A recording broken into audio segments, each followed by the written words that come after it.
এর জন্য আপনি আমি যদি সর্বোচ্চ আর্থিক কোরবানি করতে না পারি, আপনার আমার অর্থনৈতিক কোরবানি দুর্বল হওয়ার কারণে যদি এই বিজয় যদি রেখে যায়, তাহলে কিন্তু আল্লাহর কাছে আমরা আশা হয়ে যাব।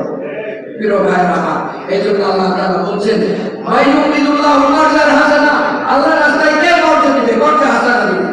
এই কথা শুনে আবু দাহদা রাদিয়াল্লাহু তাআলা আনসারী সাহাবী তিনি কি করছেন?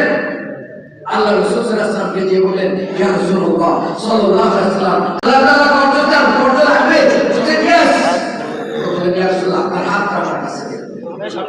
আল্লাহ রাসূল সাল্লাল্লাহু আলাইহি ওয়াসাল্লাম হাত রাখলে আবু দাহদা রাদিয়াল্লাহু তাআলা তিনি আল্লাহ রাসূল সাল্লাল্লাহু আলাইহি ওয়াসাল্লামের হাতে ওয়াদা করে বলেন, এই যে মদিনার পাশে যে খেজুরের বাগান, 600 খেজুরের গাছ রয়েছে, বাড়ি রয়েছে, ঝর্ণা রয়েছে, এটা শুনলে আপনি আল্লাহকে কর্জ হাসানা দিন।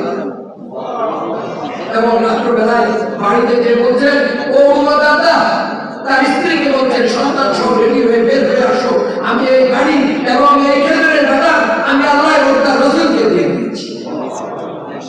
প্রিয় ভাইরা, সাহাবায়ে কেরাম ত্যাগের কুরবানির ফলেই তো একদিন ইসলামী রাষ্ট্র আমরা পেয়েছি।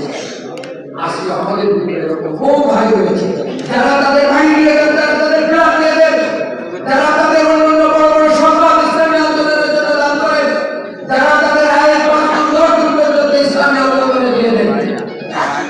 আগামী দিনে যে নির্বাচন, 300 আসনের যে নির্বাচনের প্রস্তুতি চলছে, এবং বিশেষ করে ঢাকা 7টি আসনে যে নির্বাচন চলছে, এবং আমাদের নির্বাচন করছেন, আমাদের নেতৃত্ব বিভিন্ন আসনে নির্বাচন করছেন, সেই নির্বাচনের যে লড়াই, সেটাই তো আমাদের জন্য বড় জিহাদ।